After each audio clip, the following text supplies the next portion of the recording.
Hello guys, and welcome back to my YouTube channel Masika Reaction. So guys, we all know Cuba and we all know Jamaica. For the past few months, the Cubans have been seen shifting from Cuba to Jamaican. They have been seen on boats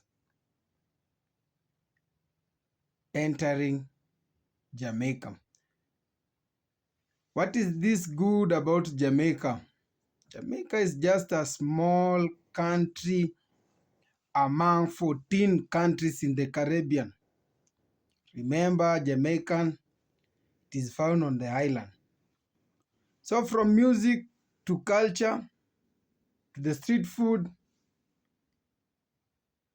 the Arabs have fallen in love again with the Jamaican, and they have decided that Jamaica will be their newest home.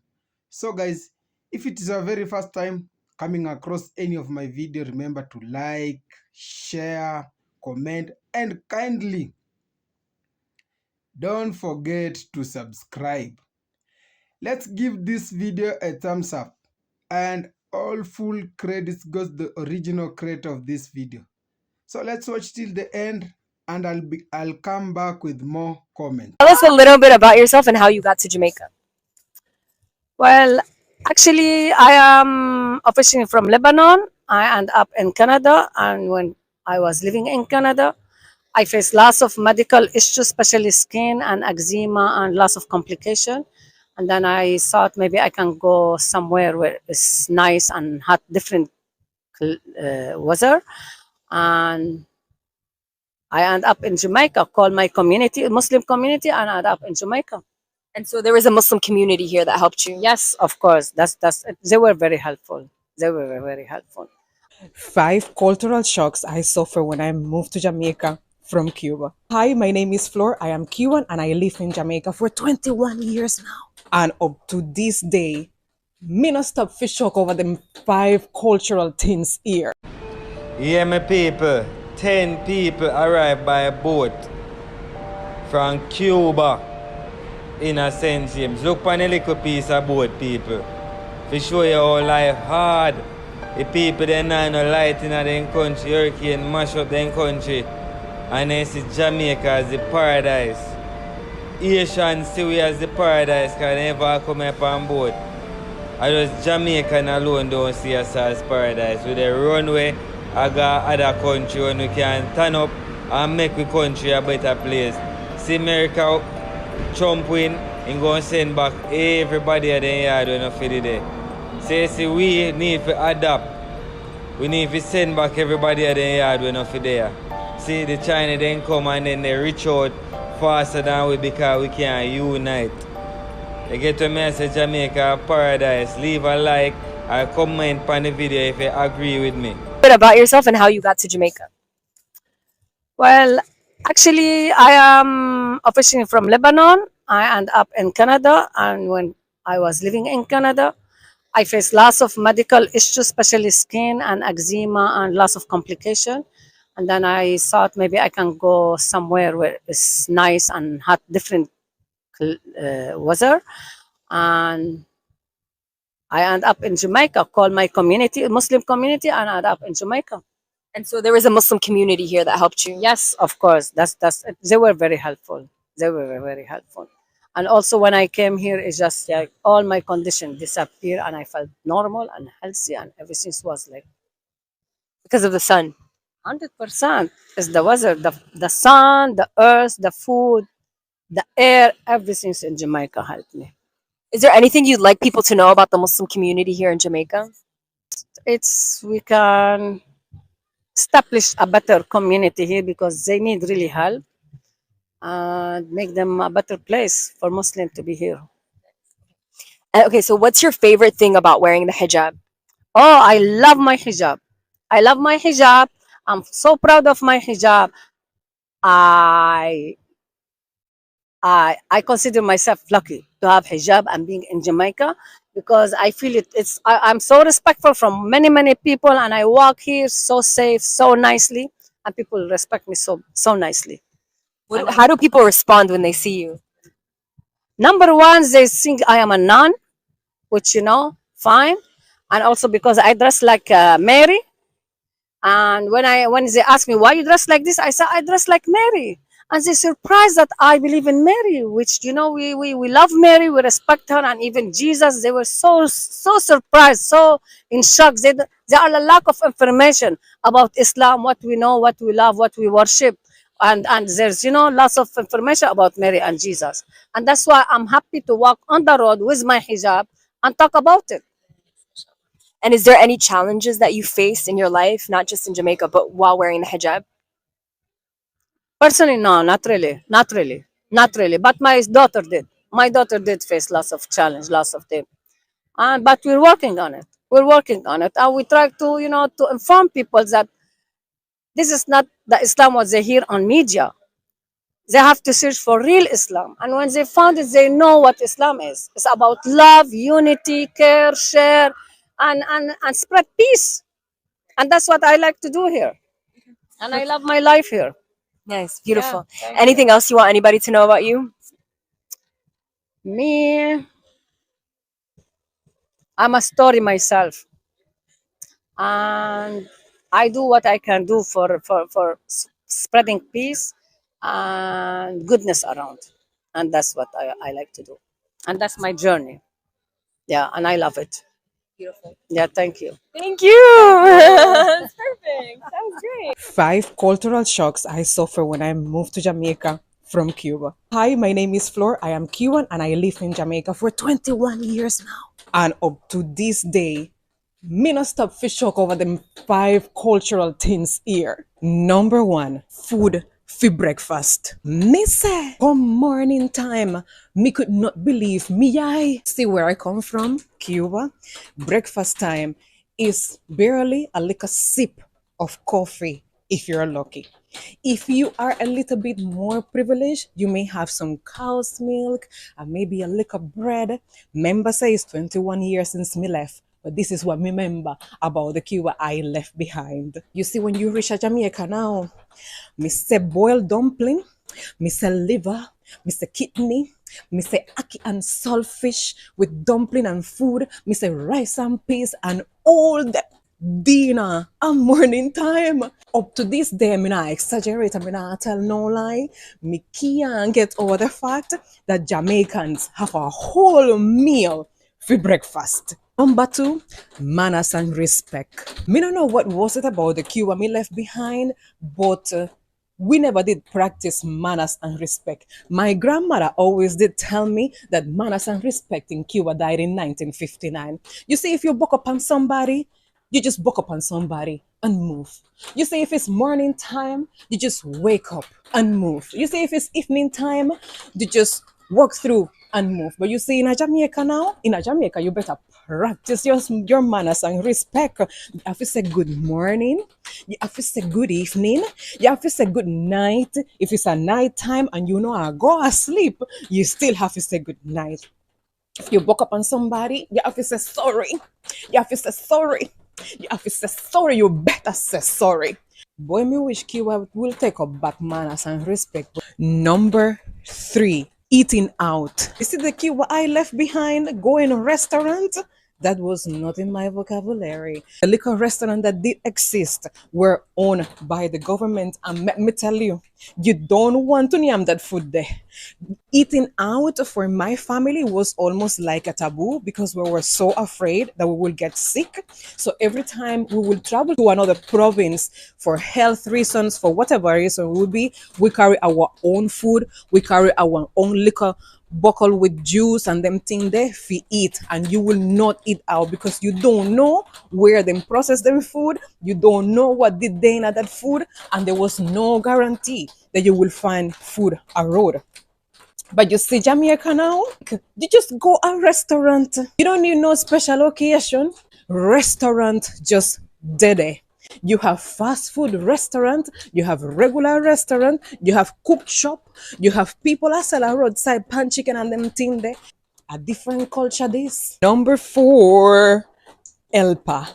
I mean, no say everybody in Jamaica don't have no Elpa. Wagwan peeps. So, what do the late Jamaican Prime Minister Edward Seaga, British author and socialite Lady Colin Campbell, and former Miss Jamaica as well as Member of Parliament Lisa Hanna have in common? It would be that all three descend from persons who fled the Levant and came to the island of Jamaica fleeing religious persecution in the late 1800s and early 1900s. Although known as Syrians in their native Jamaica, their ancestors were originally from places such as Palestine, Lebanon, and Syria. Unlike the Chinese and the Indians who preceded them, the Syrians who found themselves on the island of Jamaica found themselves there as religious refugees and not indentured laborers. Many of whom were Christians, specifically members of the Greek Orthodox Church, and were fleeing the expansion of the Ottoman Empire, and upon their arriving to Jamaica, quickly had to adopt Catholicism or the Anglican Church, finding no Greek Orthodox Church on the island. As I said, while in Jamaica they are known as Syrians, they do have their roots in Palestine, Syria, and Lebanon. Reasons being because as time goes on, borders change. They brought with them names such as Issa, Mahfoud, Azan, Hassad, and many others. As time marches on, Syrian Jamaicans continue to leave an indelible footprint on the island. Aside from Syrian bread, which is their contribution culinary-wise, the one and only Abraham Elias Issa, grandson of a Palestinian man from Bethlehem, is known as the founding father of Jamaican tourism. These are the 5 biggest cultural shocks I suffered as a Cuban moving to Jamaica. If you're new here, hi, my name is Flor. I am Cuban and I've been living in Jamaica for 21 years. And me still remember them 5 shockers here like it's today. Number 1, throwing the toilet paper in the toilet. Cuba is a very different place right now, but back in my days, you couldn't do that. First of all, we didn't even add toilet paper. We did use newspaper, and then you have the little basket beside the toilet, and then you would have put the paper in there. So me did put the toilet paper in the basket, and my mother-in-law had by mistake couple times. Number 2, meat. When I went to Jamaica, I went to live with my mother-in-law, and she did have a helper. So the helper would have cook. And the first time I see the helper cooking, I swear I said, they might keep a welcome party for me. And I was like, oh my God, it looked like I missed the notice that they're keeping a welcome party.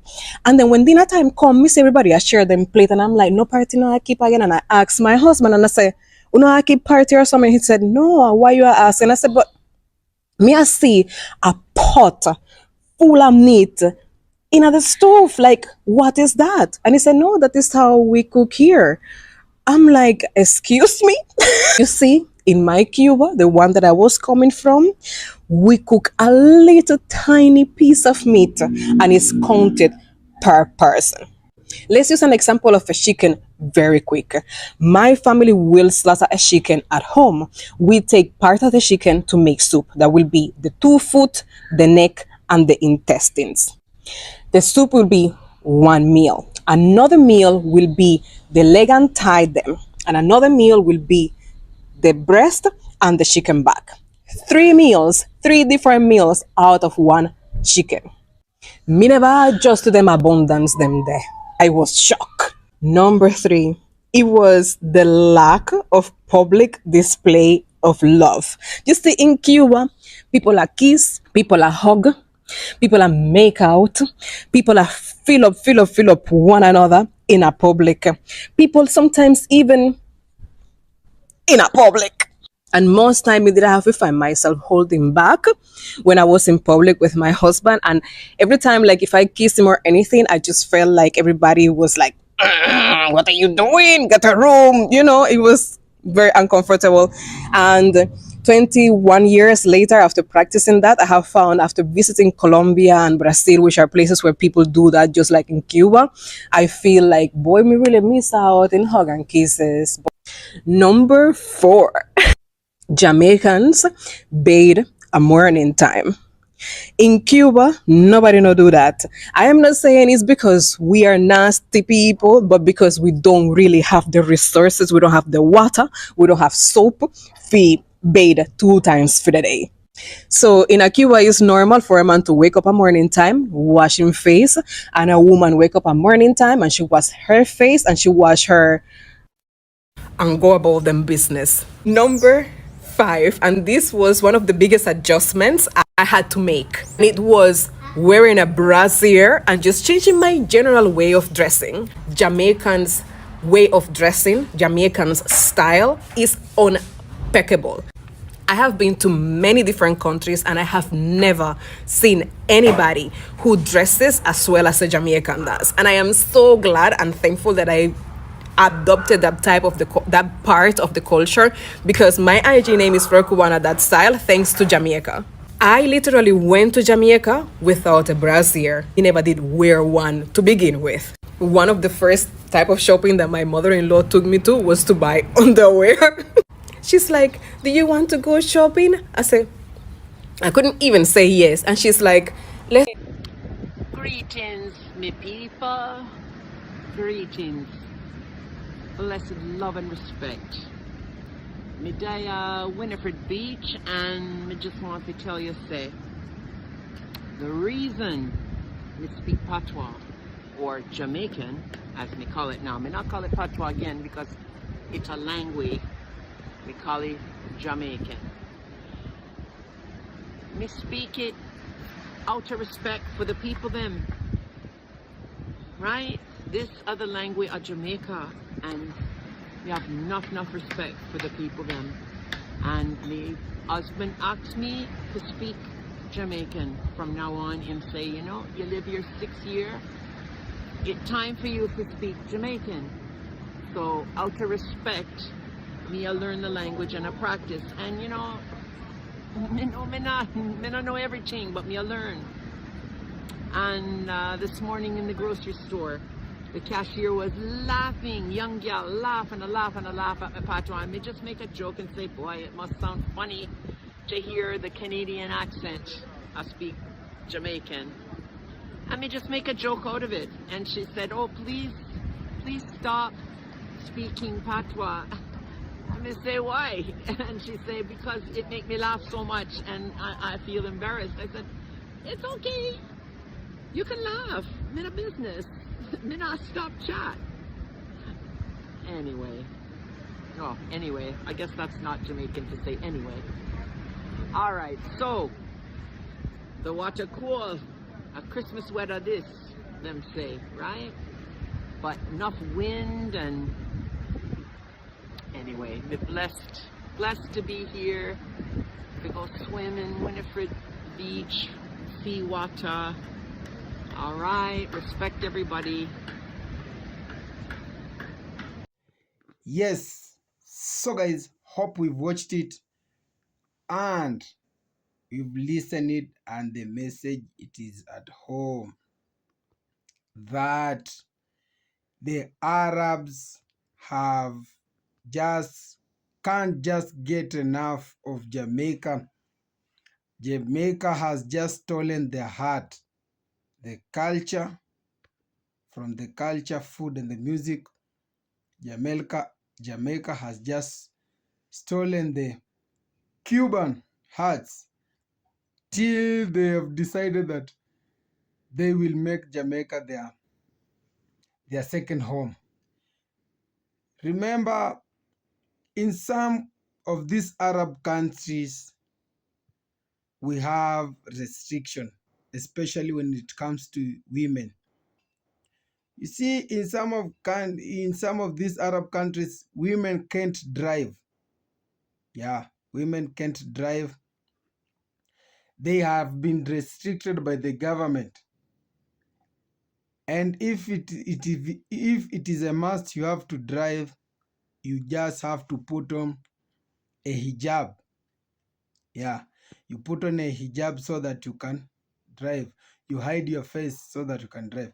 But things have changed in the Jamaica land, that ladies have the freedom to drive on the streets. Another thing that have just made these Arabs to fall in love with is the food. The food in Jamaica, it's so delicious, well cooked, well preserved. The life in Jamaica compared to the life in the Arabs, the life in Jamaica is so cheap, and the life in Jamaica is so good, so nice, because the interaction with people, the people are so friendly, the hospitality. What else do you need? While you get all in one. So the praises from the Arabs, they say you can't just miss to be in Jamaica. They have just fallen in love with Jamaica as a country. And many a times people visit a country for various reasons. Maybe you can go there for holiday, can go there, go there working, and you can visit a country as a tourist. But in Jamaica, everyone is welcomed. They welcome everyone, and everyone has that right to be there. Compared to these other countries, you just have to have that genuine reason to be there. It comes a disadvantage to some blacks to visit these white countries, because you can't just get out and you find the police outside. The first question they will ask you is that, where are you from? Who are you? Especially when you are black. But you see, in Jamaica, they are welcoming everyone, despite of the color.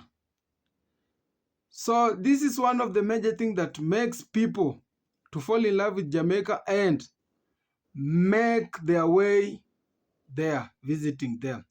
We can't say that Jamaica doesn't have disadvantages, but Jamaica has got advantages more than disadvantages, because hospitality and welcoming, the good-hearted people in there, they make Jamaica to be a suitable place and good place to visit. So these Arabs, you find some of them live in Jamaica for they have just lived in Jamaica for more than 20 years. Yeah. You see, this living in a place for more than even 1 year. You see that place, and that place it is not your home. You are just a foreigner, and you have already fallen in love with that place.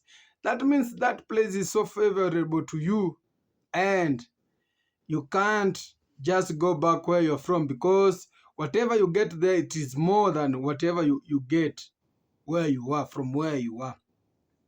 So Jamaica, it is one of the most visited places. It is not even these Arabs only, but people on a daily basis, people come from everywhere globally to just visit Jamaica and see whatever is in there. Remember, you have to be in a place. So for your accommodation, you have to pay for your accommodation. When it comes to the Airbnbs, a lot of people, compared to these other places, these other countries, they said the Airbnbs in the Jamaican and the services given in the Airbnbs in Jamaica, they are so suitable and they are so affordable. So you see, wherever your accommodation is very cheap, so it means that you have just to be in that place for more than the time you wanted it. Yeah. If the accommodation is cheap, so you just have to be there, and if you can afford the accommodation, yeah, what will stop you from being for you to being staying there even for more than those given time? Because you have that peace of mind. No one is disturbing you. So it is that You see, in Jamaica, that is what is going on. Yeah? Until, when it reaches a point where foreigners, not only foreigners, these Arabs, and the Arabs, it is not easily for them to get out of their countries. But you see, the Jamaica has gone viral and globally. They have stolen their heart. They have won their heart. Until now they want to be just in Jamaica. No one is telling them nothing. So that was all for now. Thank you for watching. Till next video. One love. God bless.